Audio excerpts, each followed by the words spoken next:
My guest today is Alejandro Martinez. Alejandro Martinez, head of the National Food and Commerce Union, or SNAC. What an acronym, SNAC, for the National Food and Commerce Union, Mexico's leading labor organization representing workers in the commerce and food sectors. His stated focus is on collective bargaining, workforce development, labor relations, and the impact of trade agreements such as the USMCA on Mexican workers. Alejandro Martinez, welcome to the Bruce Collins Show. Thank you very much, Bruce, for having me. Well, it's great to have you on. Now, Alejandro, there have been public reports questioning the handling of union funds and transparency within the organization. Before we discuss your work, I'd like to give you an opportunity to respond to those reports. How do you answer those criticisms? Bruce, I welcome that question because the answer is on public record.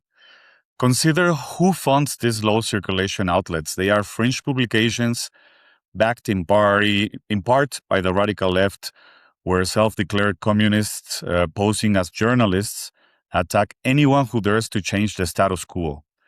That is no accident. That's no accident. The same is happening in Mexico since 1.5 years ago. Behind them stand the same interests that have looted both our countries for decades.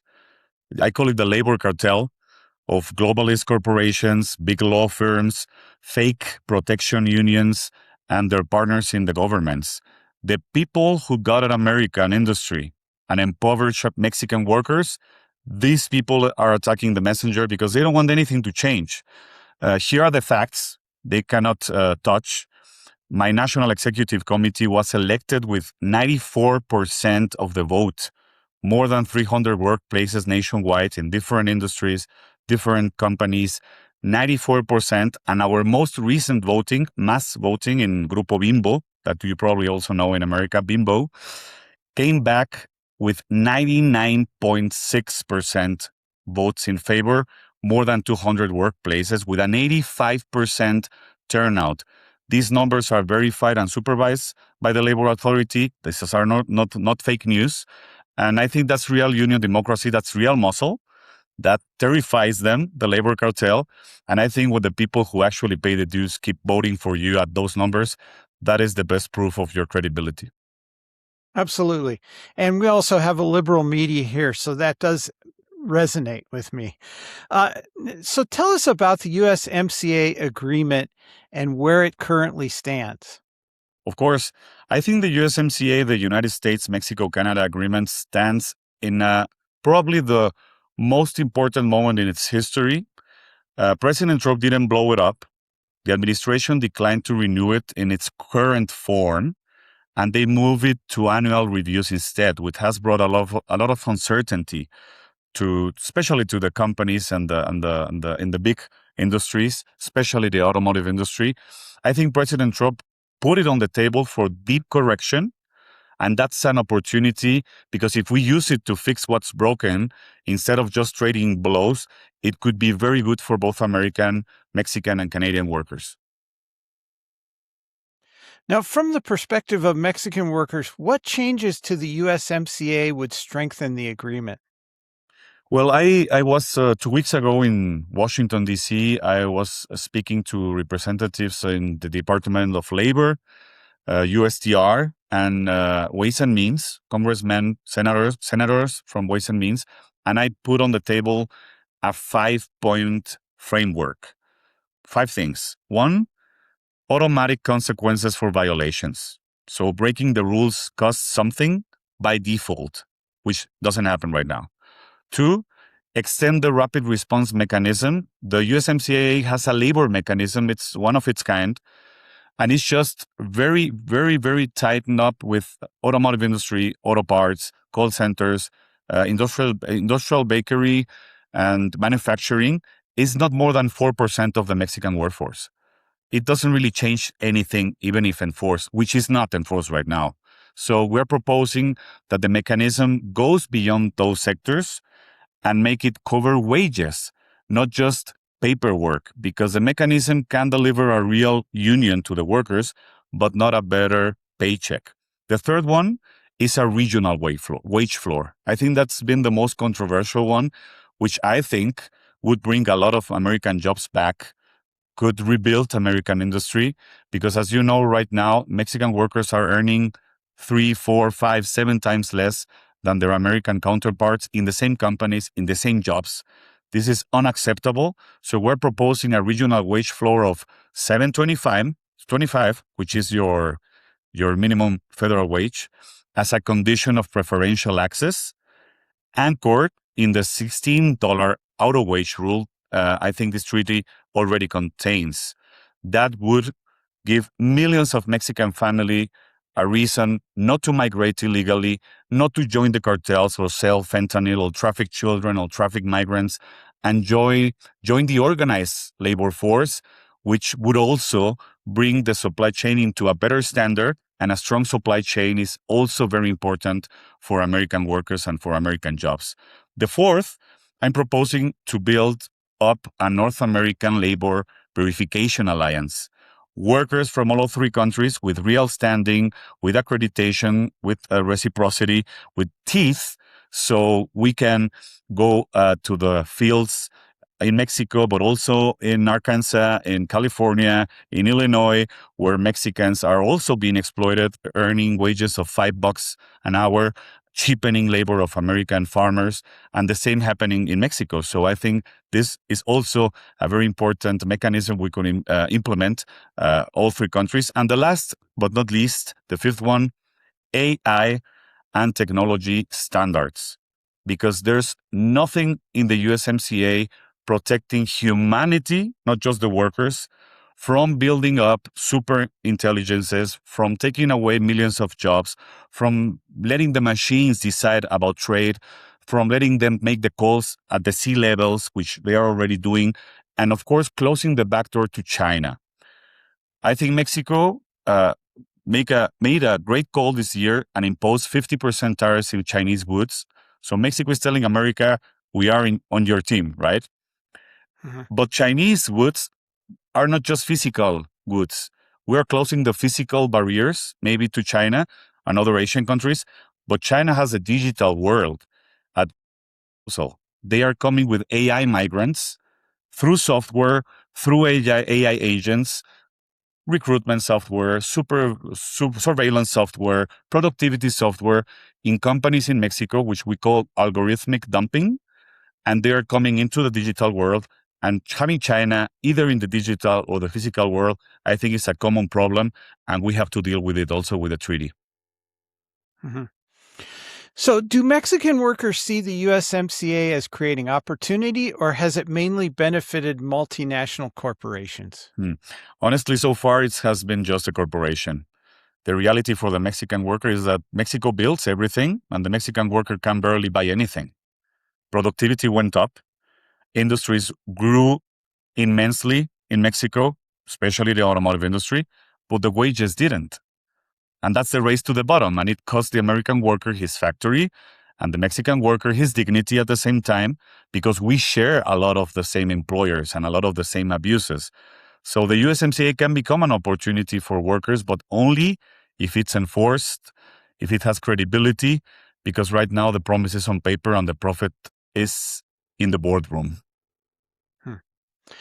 So, the U.S. wants more manufacturing to return home. How concerned are you about that possibility?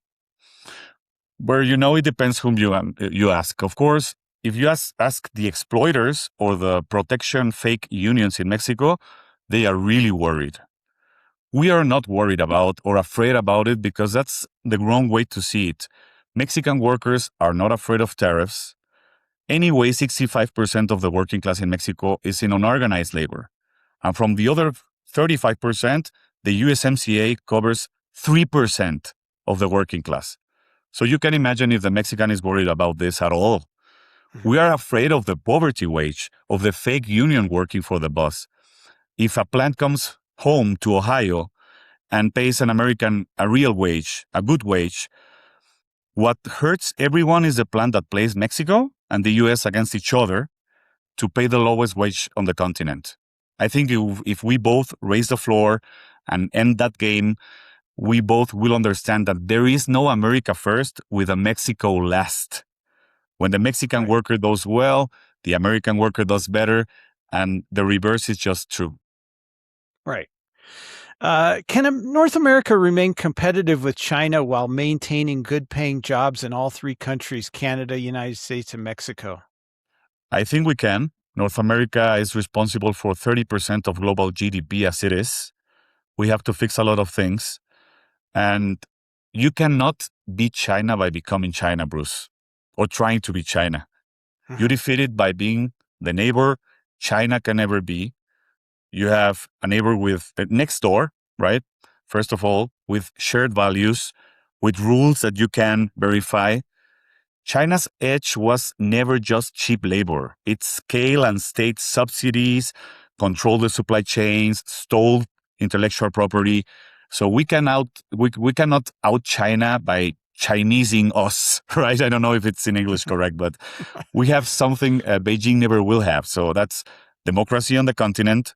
So if we have factories with real workers, real wages, real unions that can walk the floor and cannot be a front company for any Chinese company, we could become the front door of America for your exports, for good quality products, well-paid jobs. So labor enforcement is not a cost. We watch it as a certificate of origin, and I think that's not a threat to Mexico at all.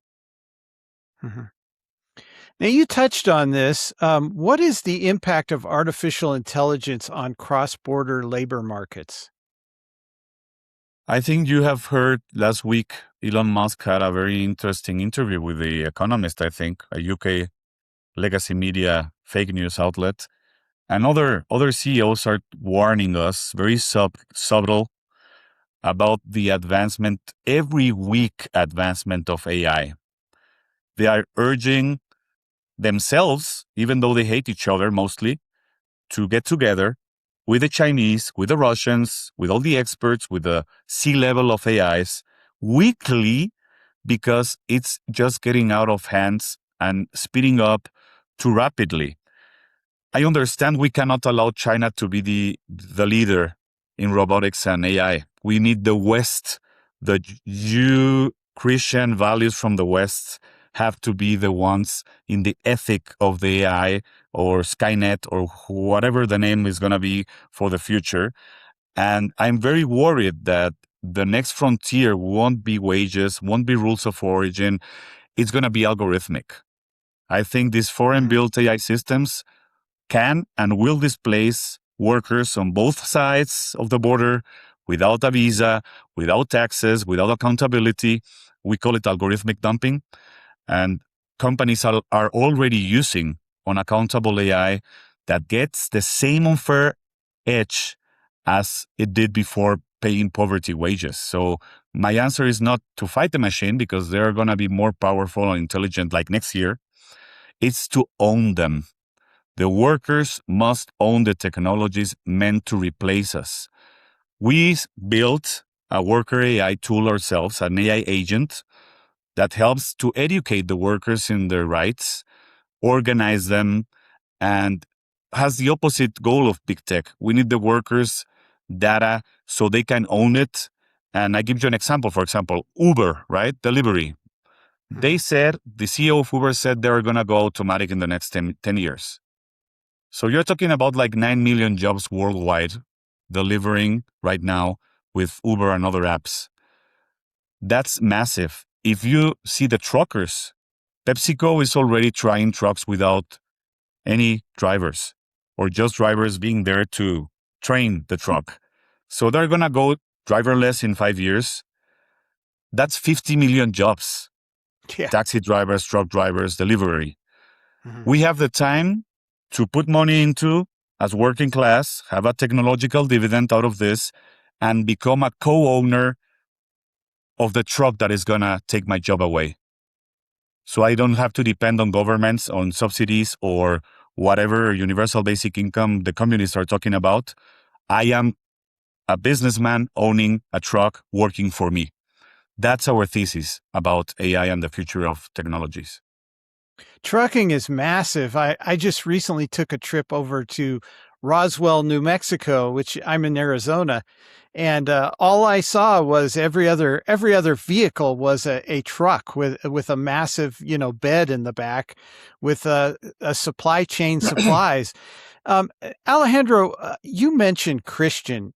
Can you talk a little bit about your faith? How does that influence you? Well, I said always God first.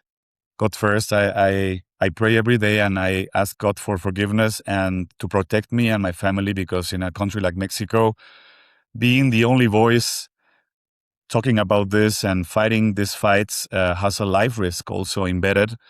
And I'm hoping for him to show me the path. And I'm carrying this little cross with dignity and with resignation. And that's the only thing I do every day. I talk to my affiliates about the importance of being close to God again, because godless countries are the ones pushing this agenda. Godless corporations, where the state or the corporation are the ones dictating the dignity of the working class, while we know that the dignity comes from God and from anyone else. So I think this battle is also a spiritual one. I think we're on the right side of the history right now, Snack and myself. I think God is also on the side of the light and of the struggles of the poor sheep, not of the wolves. And we're shepherds and we're fighters. And He put me here in this role so I can have this conversation with you and your audience. And hopefully He will fight with us this big fight that's coming. And I'm pretty sure it's gonna be much more than money and wages, and it's gonna be a lot about souls and the spirit of the humanity at all. Mm-hmm. Yeah, it seems like in countries where they remove God from the beliefs of its citizens, the government then becomes God, which is very scary. I mean, Yeah. you see that in countries that are godless, they're communist, they control all of your life, and that's a bad thing. Now, And I the do want worst to part? touch. Go Yeah, ahead. sorry. The worst part is that you have those human pseudo gods, right? Pseudo gods, Mm-hmm. the communist countries, the dictatorships, the tyrannies, mostly from the left, of course. Mm-hmm. The Russians, the first thing they did were killing the priests and going for a godless country because they need to be God. But we're also building gods ourselves. One of the first thing the AI agents are doing when they interact with each other is forming new religions, Hmm. new sects. And I think we know right now the impact of the Bible in the world, in the Western culture. Mm-hmm. They are creating their own Bibles. They know how to be hyper persuasive. They know our sins. They know our weaknesses.